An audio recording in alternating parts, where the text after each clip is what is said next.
this place. Wherever you come from, come to this place. Whatever you are feeling, come to this place. Whatever you seek, come to this place. Whomever you love, come to this place. Come, let us gather together in love in this sacred space to worship together. I invite you to rise and embody your spirit, to join our voices in our opening hymn, number 348 from the Gray Hymnal, Guide My Feet.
Please remain standing as Ken Grimm lights our chalice this morning.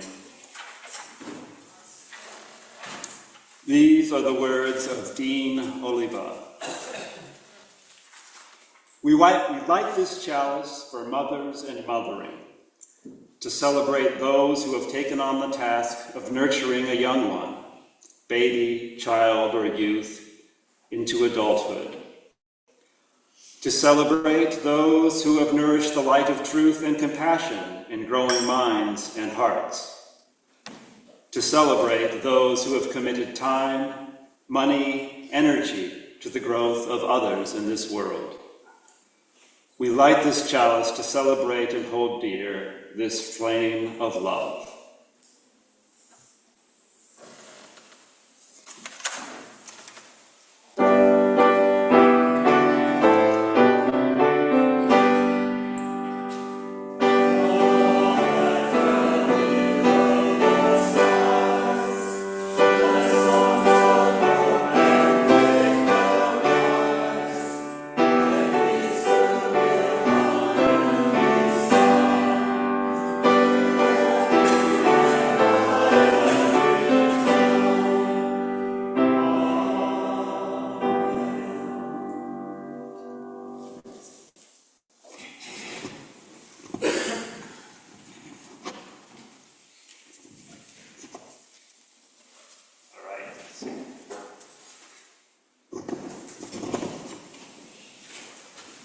The Runaway Bunny by Margaret Wise Brown.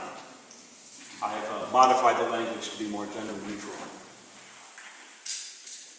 Once, there was a little bunny who wanted to run away. So it said to its mother, "I am running away." "If you run away," said the mother, "I will run after you, for you are my little bunny." "If you run after me," said the little bunny.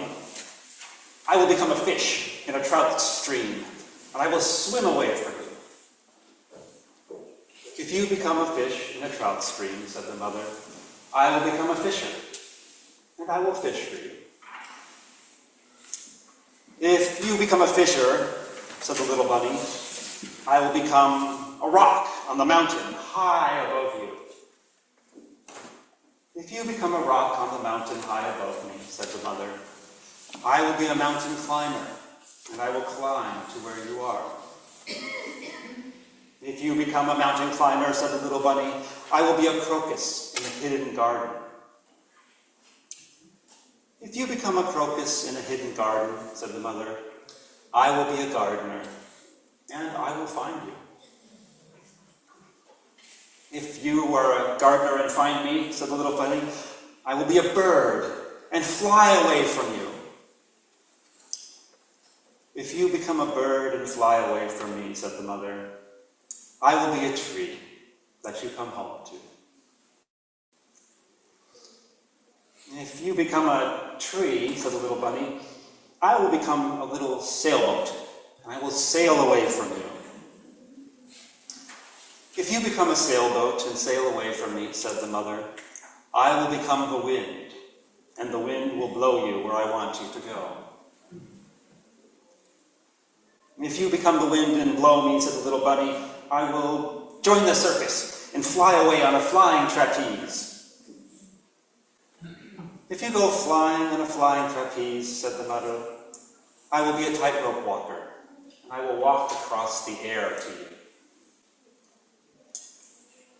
If you become a tightrope walker and walk across the air, said the little bunny, I will become a little child and run into a house. If you become a little child and run into a house, said the mother bunny, I will become your mother and catch you in my arms and hug you. Shucks, said the little bunny. I might just as well stay where I am and be your little bunny. And so it did. Have a carrot, said the mother bunny. Thanks for listening.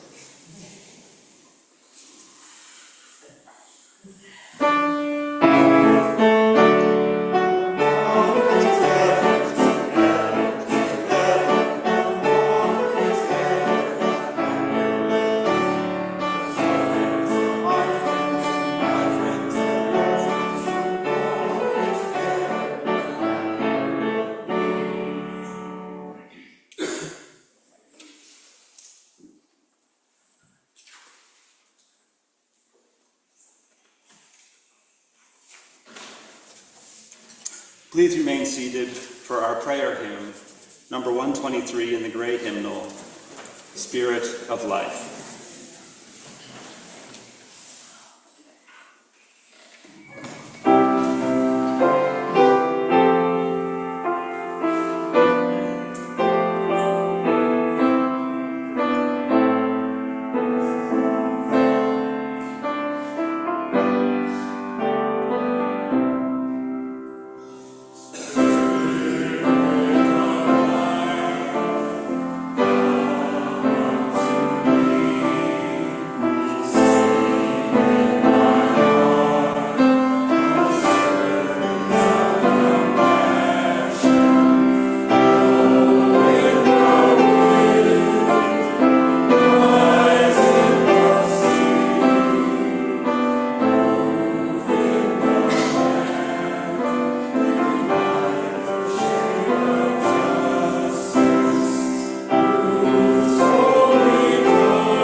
In the silence that follows the spoken prayer, you are invited to come forward and light a candle for any joy or concern you hold in your heart this morning.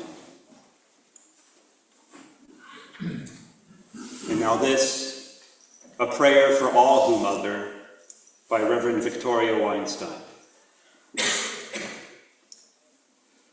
We reflect in thanksgiving this day for all those whose lives have nurtured ours, the life-giving ones who heal with their presence, who listen in sympathy, who give wise advice, but only when asked for. We are grateful for all those who have mothered us, who have held us gently in times of sorrow, who have celebrated with us our triumphs, no matter how small, who noticed when we changed and grew, who praised us for taking risks, who took genuine pride in our success, and who expressed genuine compassion when we did not succeed. On this day that honors mothers, let us honor all mothers, men and women alike, who from somewhere in their being have freely and wholeheartedly given life and sustenance and vision to us.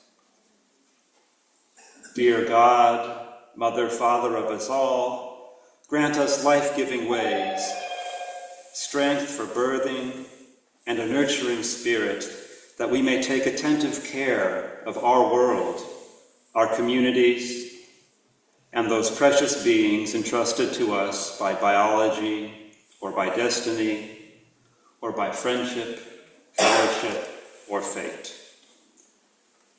Give us the heart of a mother today. Amen.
I will light a candle for the joys and concerns of those beloveds joining us online, and a candle for all else that we hold in our hearts and our minds this morning. If your heart is hurting, know that your community is here to help, as is Pastor Laura. Please reach out with any needs.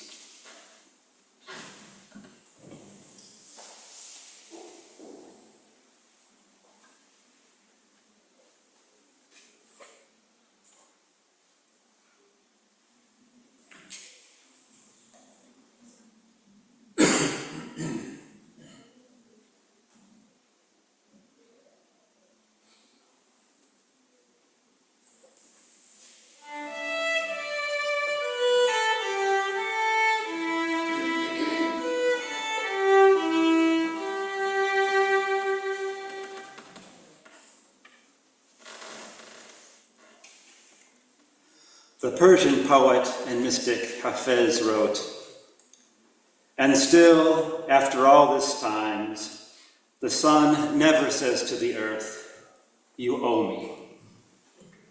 Look what happens with a love like that. It lights the whole sky.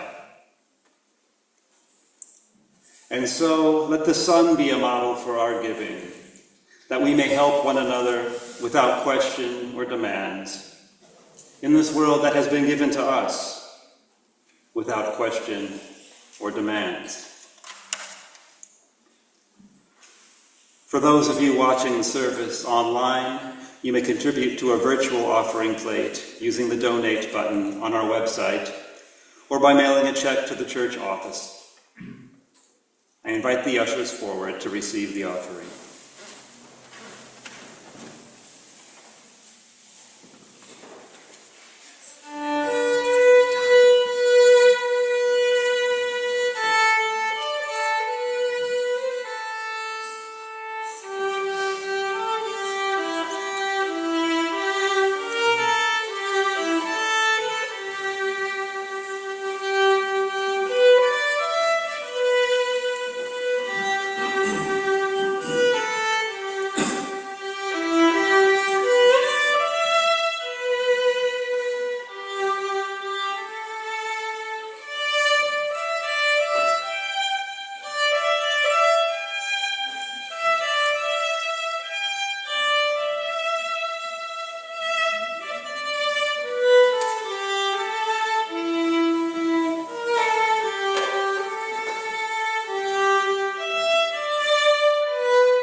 And now Jim Caldiero will tell us about our second Sunday special offering.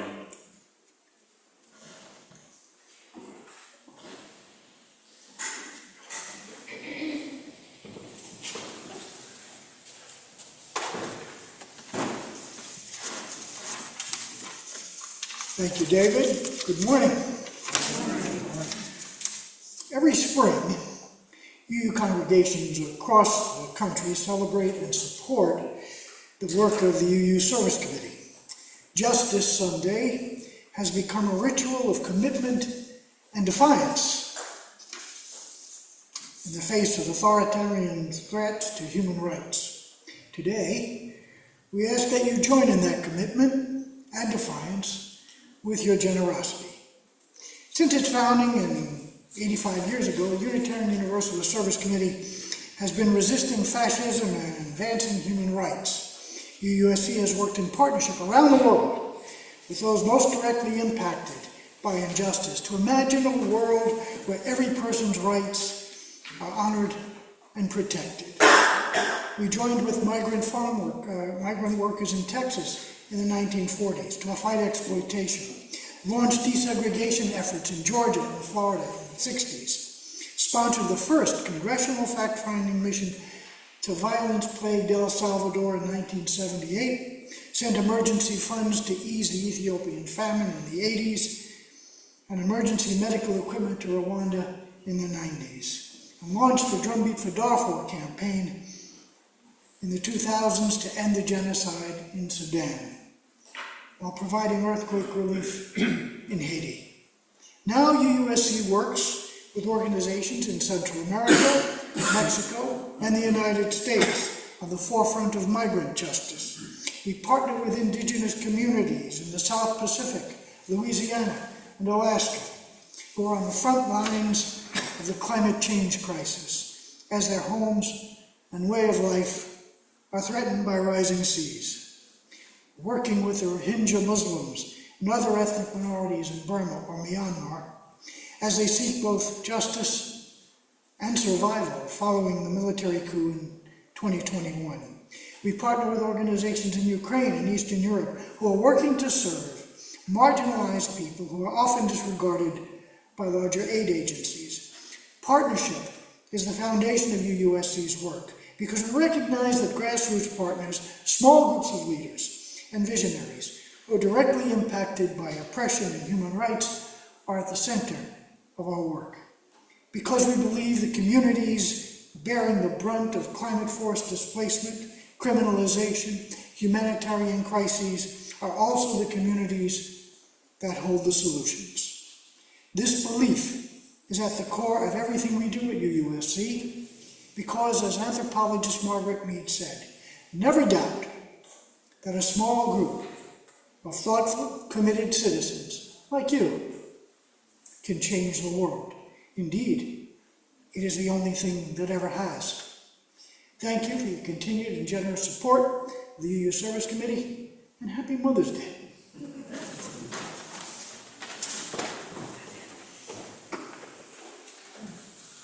Will the ushers please come forward again?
For all that you give and all that you do for our church and its wider concerns, we give thanks.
This reading, titled Feminist Prayer, is by the late Meg Bowman, a professor of sociology and a veteran peace, civil rights, and feminist activist. Our Mother, who art in heaven, sister shall be thy name. Our washing's done, our kitchen's clean on earth, and it isn't heaven. Give us this day equality and forgive our shortcomings as we try to forgive those who have shortchanged us. And lead us not into home economics, but deliver us into politics. For there is the power and the glory and the money forever. A woman. I invite you to rise in body or spirit to join our voices in hymn number 1070 from the Teal hymnal, Mother, I Feel You. And for this one, since it's less familiar, I'm going to do the first verse, and then if you all could join me on the second and the third, that would be lovely.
This sermon, which it is my privilege to give, titled Holy Mothers, is by the Reverend Tess Baumberger, who serves at the First Universalist Church of Essex in Essex, Massachusetts. She has generously made it available to us and others via Soul Matters, a UU programming resource that we subscribe to.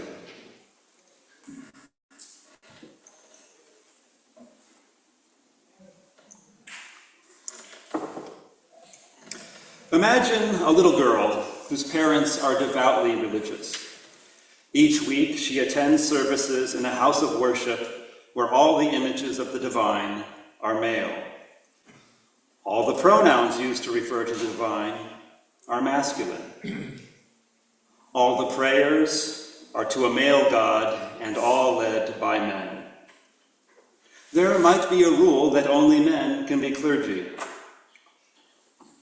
There may be female images of women, but she is told they are not divine. The one mother is a virgin. The girl does not quite understand what this means, but as she grows up, she learns.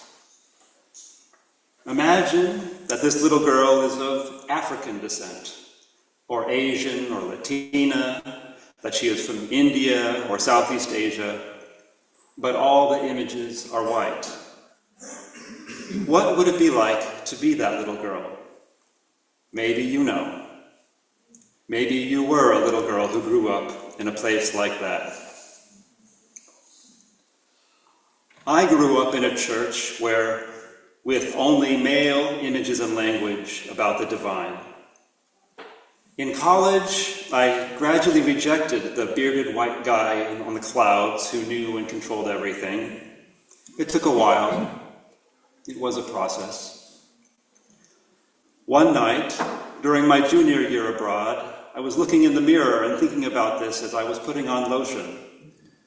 So I stood there looking at my face and thinking about God when the dangerous thought came. What if I thought of God as mother? It was as though scales fell from my eyes.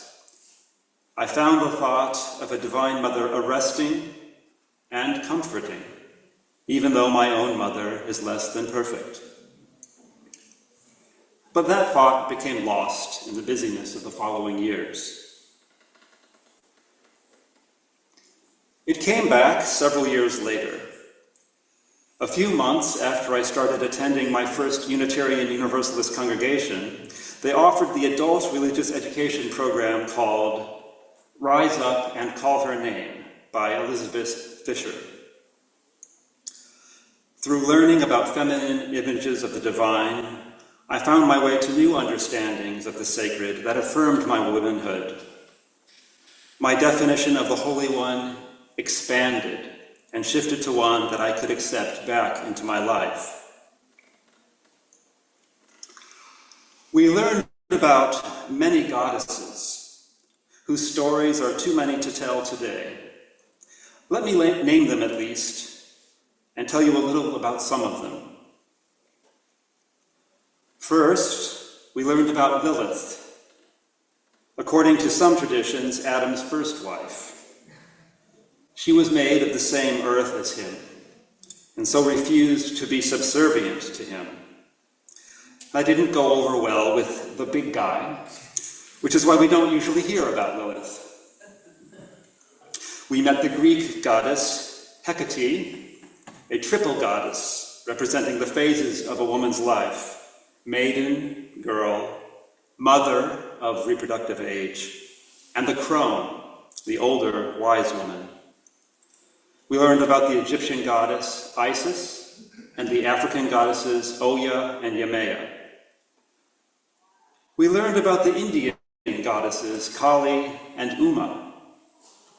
When Uma is provoked, she turns into Durga, an invincible spiritual warrior who battles evil forces, including prejudice. We learned about the Asian goddesses Tara and Guan Yin, a goddess of companion.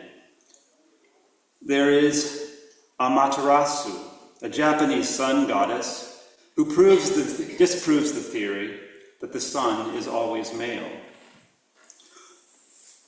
We met the Hawaiian goddess Pele, Mesoamerican goddesses Tonzantzin and Ikakau, American Indian goddesses White Buffalo Calf Woman, Changing Woman, and Spider Woman. Taking this class led me to read books like When God Was a Woman by Merlin Stone. Some scholars think the first deity was a mother goddess, like the Willendorf goddess from 25,000 years ago. Scholars claim that idyllic matriarchal communities in the ancient Near East worshipped the goddess for millennia. Then patriarchal warrior tribes conquered the peaceful goddess cultures.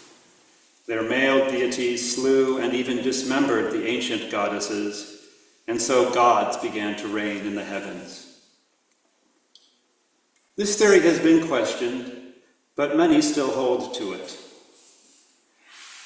As the author of a book about the goddess Inanna says, this theory of a matriarchal prehistory may say more about the place of women in today's culture than it does about women back then.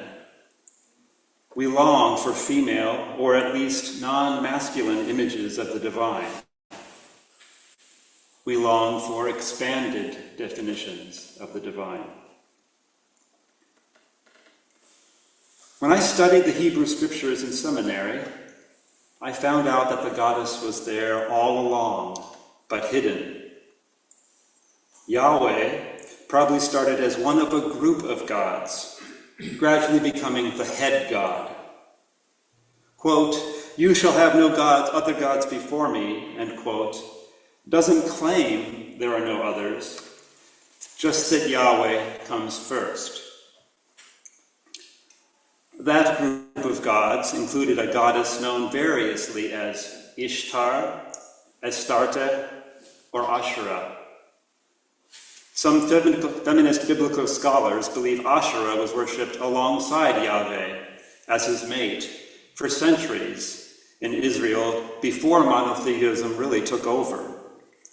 There are references to Asherah, sometimes translated as sacred poles, throughout the Old Testament. The archaeological evidence for her worship is overwhelming. Excavated homes, known to have been Israelite, have little temples in them with little images of Asherah, just like in the Canaanite homes. When presented with this evidence in Hebrew Scriptures class, a student wondered why they found goddess figures in Jewish homes. My friend Joellen said, maybe because people need female images of the divine. People were hungry for it then, too. The divine feminine appears in the Jewish tradition as Chochmah, or Sophia, a feminine embodiment of divine wisdom.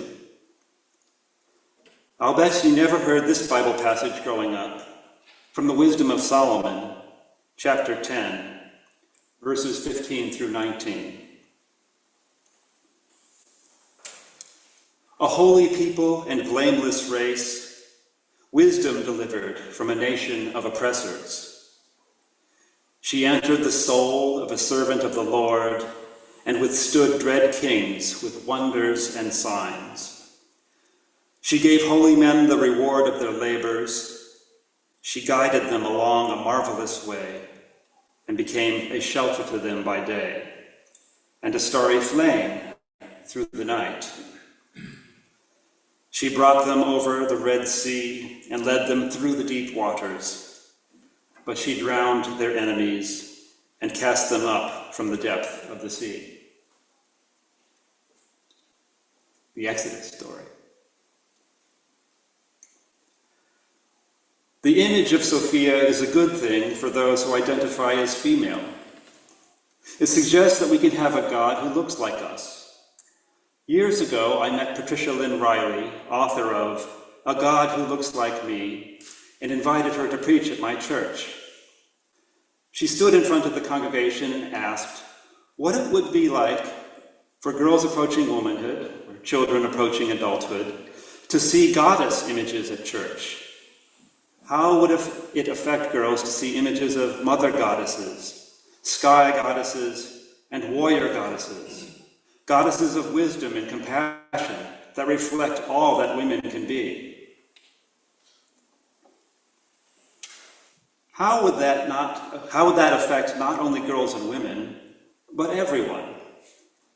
How would it affect children to see non-binary or non-gendered images or ideas of the divine? To see transgendered images? Well, for one thing, if we held up the Willendorf goddess as beautiful and good, maybe people would not feel like they have to look like stick insects. It would encourage perhaps people of all body shapes and sizes to embrace and love themselves as they are, rather than striving to be something they are not. Having fierce, strong, compassionate goddess images might also help people who identify as female claim more space in other ways as well. People socialized to be female are encouraged to be much smaller than their natural size, playing down their strengths. This makes me think of a story Annie Dillard tells in her book, Pilgrim at Tinker Creek. When she was 10 or 11 years old, a friend of hers brought a polyphemus moth cocoon into the school. The kids learned that the adult male would have a 6-inch wingspan. As in so many classrooms, the teacher put the cocoon in a quart jar for the class to observe. And eventually the moth emerged from its cocoon, a sodden crumple, as Dillard says. The moth couldn't spread its wings to dry and harden into a shape that would allow it to fly. The mason jar was too small for its 6-inch wingspan. Instead, the poor thing's wings hardened in a crumpled form. Dillard writes that her next memory is of recess time. Someone had let the moth out, but it could not fly with its disfigured wings. She remembers seeing it walking away, carrying the load of its wings that should have borne it aloft.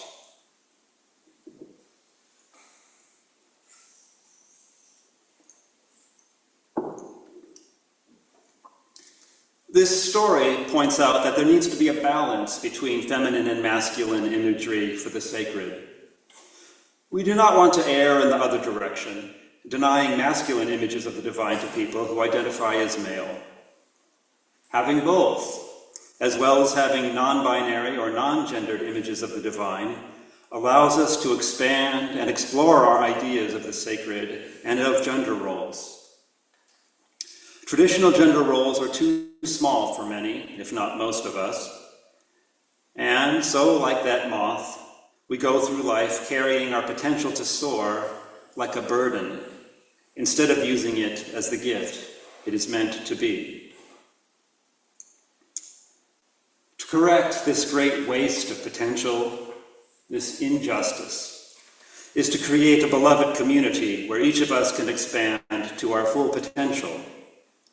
Together we can expand or shatter limited gender roles, encouraging ourselves as well as the children in our lives to spread their wings as far as they can, so we can fly. Already we are doing an amazing job of raising confident, assured young people. We can be proud of that.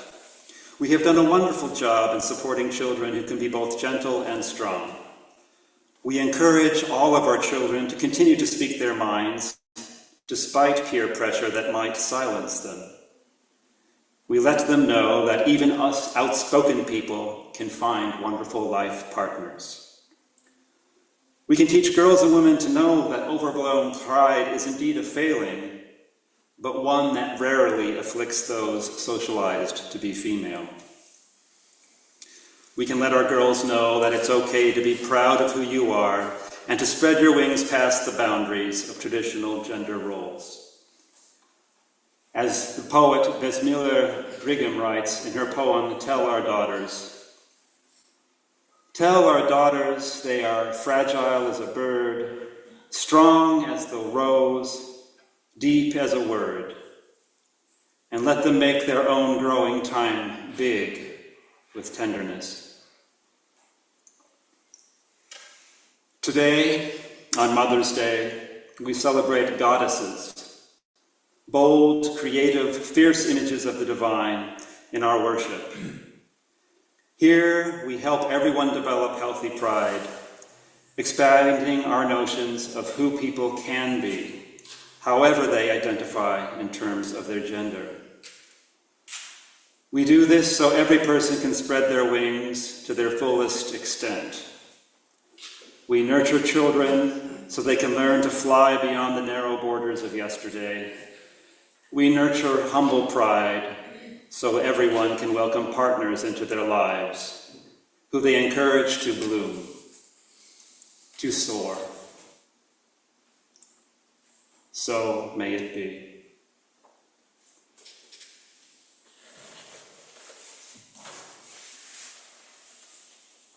Please rise, embody your spirit, to join our voices in hymn number 1064 from the Teal hymnal, Blue Boat Home.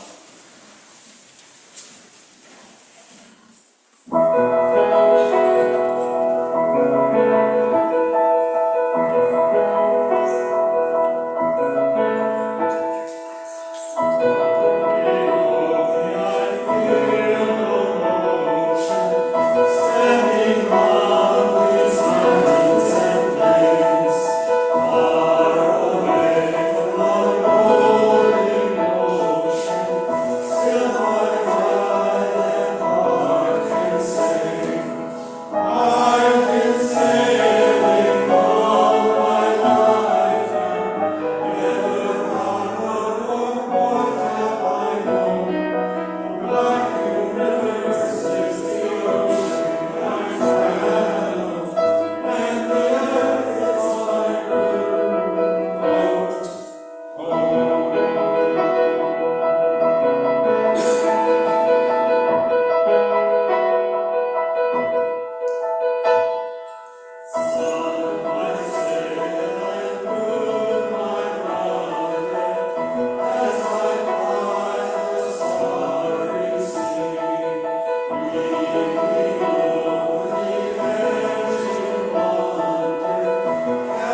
Go forth. Allow yourself to be nurtured and nurture others. Happy Mother's Day.